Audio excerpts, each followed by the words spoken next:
Welcome to a new session of KCC tutorials. तर मुलांनो, आपला आजचा टॉपिक आहे इयत्ता 7वीचा 19वा लेसन धोंडा. तर याचा फर्स्ट पार्ट आपण पाहिलेला आहे. आज आपण सेकंड पार्ट पाहणार आहोत. तर व्हिडिओ स्टार्ट करण्याआधी एक रिक्वेस्ट आहे की जर तुम्हाला आमचा हा आजचा व्हिडिओ आवडला, जर तुम्हाला आमच्या चॅनेलची हेल्प होत असेल तर please like, share and comment करायचं विसरू नका. तर फर्स्ट पार्टमध्ये धोंडा या लेसनच्या फर्स्ट पार्टमध्ये आपण काय पाहिलं होतं, तर राजू हा खोडकर, जिज्ञासू, चौकस असा हा एक मुलगा आहे. तो काय करतो, शाळेतून येता येता दगडधोंड्यांसोबत खेळत असतो. कोणतीही वस्तू त्याला दिसली तरी त्याच्याविषयी पाठपुरावा लावल्याशिवाय त्याला शांतता मिळत नाही. तर तो काय करतो, तर शाळेतून येता येता दगडांसोबत खेळत असतो. तर त्याला येता येता एक दगड दिसतो. तो दगड तो उचलतो आणि फेकतो. पण तो दगड बाकीच्या दगडांसारखा घरंगळत जात नाही, तर तो उड्या मारत जातो. याचं त्याला आश्चर्य वाटतं आणि तो काय करतो, तर तो विलक्षण दगड घेऊन घरी येतो. पण बाबा त्याच्यावर रागवलेले असतात कारण त्याने शाळेतून यायला उशीर केलेला असतो. तर बाबा त्याच्या खिशामधले जे काही दगड असतात ते सगळे दगड बाहेर फेकून देतात. आता जेव्हा राजू झोपतो तेव्हा त्याला तो जो विलक्षण दगड असतो तो फेकलेला असतो, त्याच्यामुळे त्याला काही झोप येत नाही. त्याला उत्सुकता लागलेली असते की तो दगड मला पुन्हा आणायचा आहे. तर आई बाबा झोपलेत हे पाहून तो हळूच बाहेर येतो. खूप अंधार असतो. तो खूप शोधण्याचा प्रयत्न करतो, पण एका झुडपामध्ये त्याला थोडीशी चकाकी दिसते. तर तोच दगड असतो. तर त्याला समजतं की रात्रीच्या अंधारात हा दगड असा चमकतो. तो काय करतो, त्या दगडासोबत अजून 2-3 दगड घेतो आणि तो हळूच घरात येतो आणि एका ड्रॉवरमध्ये, टेबलच्या एका ड्रॉवरमध्ये ते दगड एका कोपऱ्यात ठेवतो. सकाळी उठल्यावर तो पाहतो, ड्रॉवर उघडून पाहतो, तर काय, तर तो विलक्षण दगड असतो. पण त्याने सोबत जे 3-4 साधे दगड ठेवलेले असतात तर ते दगड त्या ड्रॉवरमध्ये नसतात. आणि तो जो दगड असतो ना विलक्षण, तो थोडा फुगीर झालेला त्याला दिसतो आणि तो जडही लागतो. तर तो असाच विचार करत असतो. तेवढ्यात आई त्याला हाक मारते आणि तो विचारातून बाहेर पडतो. आता पुढे काय होतं, त्या दगडाबद्दल खरी काय माहिती आहे ती आपल्याला आता या पार्टमध्ये कळेल. तर शाळेत जाताना राजूनं सर्वांची नजर चुकवून तो धोंडा हळूच आपल्या दप्तरात ठेवला. त्या धोंड्यामुळे राजूच्या मनात कुतूहल जागृत झालं होतं.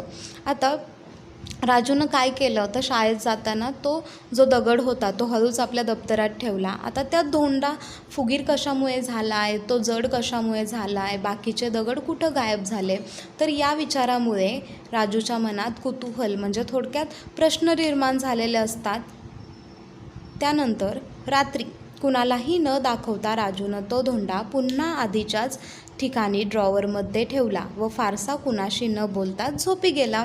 तर त्याला खूप प्रश्न पडलेले असतात, म्हणून रात्री झोपतानासुद्धा तो काय करतो, तर दप्तरमधून काढून तो जो धोंडा आहे तो आधीच्याच ठिकाणी त्या टेबलच्या ड्रॉवरमध्ये ठेवतो आणि कोणाशी जास्त काही बोलत नाही आणि झोपी जातो. आता मध्यरात्री एखाद्या स्वप्नातून उठावं तसा तो गडबडून उठला. आई शेजारीच झोपली होती. तर मध्यरात्री तो काय करतो, अचानकपणे गडबडून उठतो. जसं स्वप्नातून एखादा माणूस उठतो ना तसं. त्याची आई शेजारीच झोपली होती. त्यानं तिला हलवलं पण ती उठली नाही. राजूला आश्चर्य वाटलं. टाचणी पडल्याचा आवाज होताच उठणारी आई एवढी गाढ कशी झोपली याचंच त्याला आश्चर्य वाटत होतं. आता तो आईला हलवून पाहतो तर आई गाढ झोपलेली होती.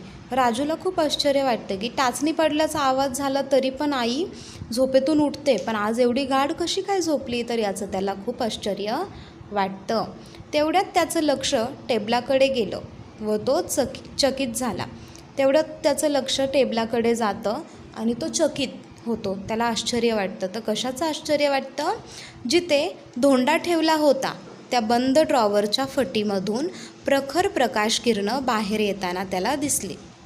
आता जिथे धोंडा ठेवला होता ना त्याने ड्रॉवरमध्ये, तर त्या ड्रॉवरच्या एका फटीतून त्याला प्रखर प्रकाश किरणे म्हणजे त्याला तिथून थोडक्यात लाईट बाहेर पडताना दिसली. एखाद्या चुंबकाकडे आकर्षित व्हावं तसा राजू टेबलाकडे ओढला गेला.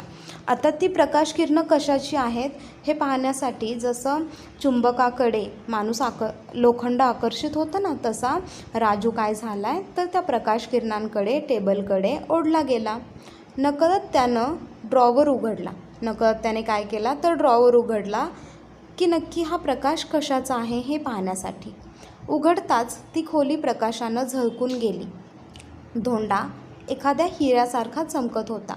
आता ड्रॉवर उघडताच ती जी पूर्ण खोली आहे ना ती प्रकाशाने झळकून गेली. म्हणजे सगळीकडे प्रकाश पसरला. एवढा प्रकाशित तो दगड होता. धोंडा कशासारखा दिसत होता तर हिरा जसा चमकतो तसा तो हिऱ्यासारखा चमकत होता. त्याच्यापासून विशिष्ट प्रकारच्या लहरी निघत होत्या. तर त्याच्यामधून जे प्रकाश किरण निघत होते ते राजूला कसे वाटले तर लहरी निघल्यासारखे. त्या प्रखर प्रकाशातही आई व बाबा झोपलेले पाहून राजू गांगरला. कदाचित या धोंड्यामुळेच ते झोपले असावेत असा तर्क त्यानं केला. तर ते प्रखर प्रकाश असूनही आई बाबा एवढे गाढ कसे झोपलेत या विचाराने तो थोडा घाबरला आणि कदाचित या धोंड्यामुळेच ते झोपले असावेत असा तर्क त्याने लावला.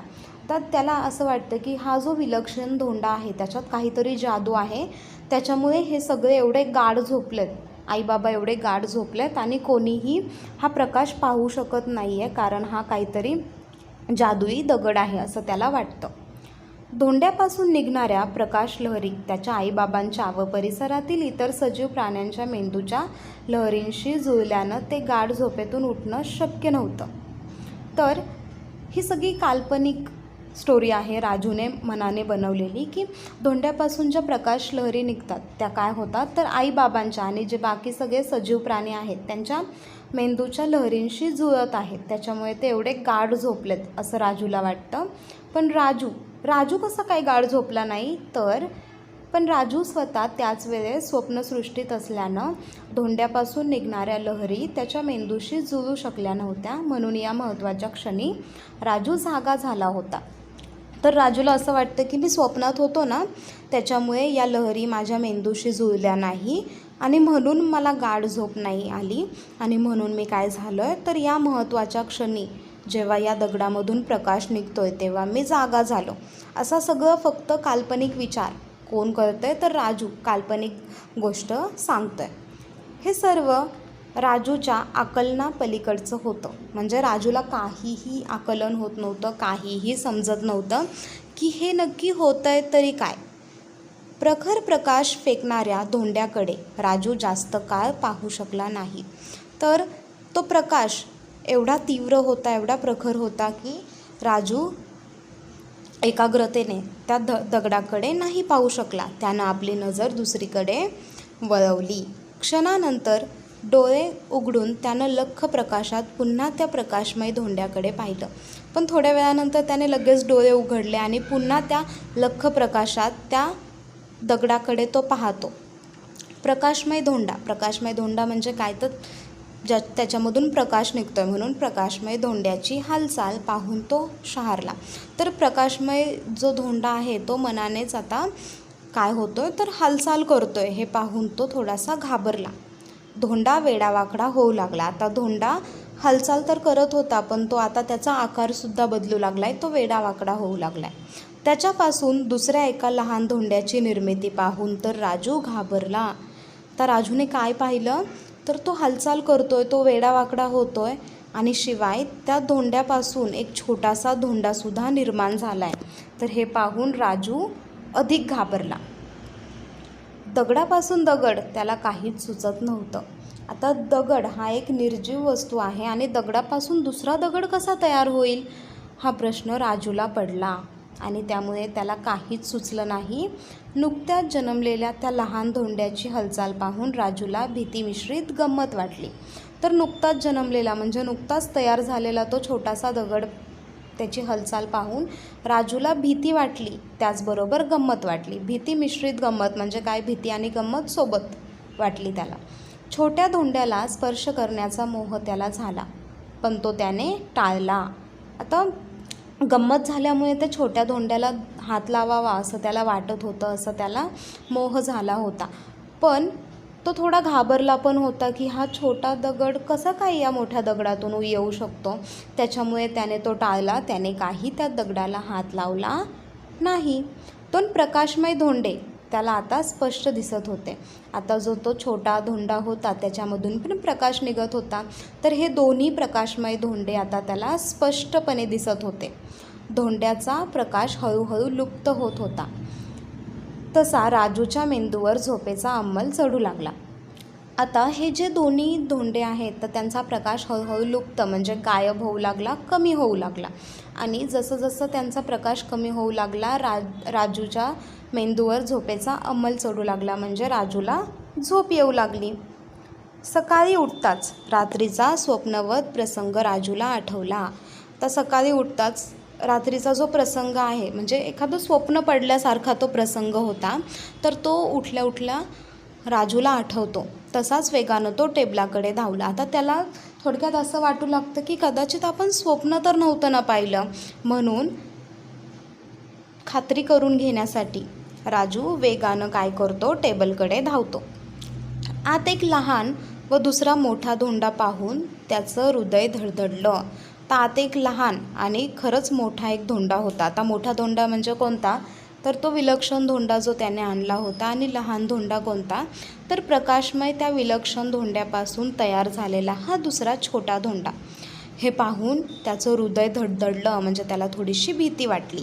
रात्री आपण जे काही पाहिलं ते खरंच असल्याची खात्री त्याची पटली. दोन्ही धोंडे त्यानं खिशात टाकले. आता रात्री आपण जे काही पाहिलं ते स्वप्न नाही तर ते खरं होतं याची खात्री त्याला पटली. आणि ते दोन्ही धोंडे त्याने खिशात टाकले. आता ते धोंडे त्याने ड्रॉवरमध्ये न ठेवता खिशात टाकले. राजू शांतपणे आपली तयारी करून शाळेत निघून गेला. आता तो एवढ्या विचारात होता, एवढी विचारशृंखला त्याची चालू होती की तो कोणाशीही काही बोलू शकला नाही. आणि शांतपणे शाळेचं जे काही होतं ते त्याने आवरलं आणि शाळेत निघाला. शाळेत येताच राजूनं शिक्षकांना, मित्रांना त्या धोंड्याविषयी सांगण्याचा प्रयत्न केला. आता आपण जे काही पाहिलं ते सांगण्याचा प्रयत्न त्याने शाळेतल्या शिक्षकांना आणि त्याच्या मित्रांना केला. पण त्याचा हा नेहमीचाच विचित्रपणा असेल म्हणून त्यांनी टाळलं.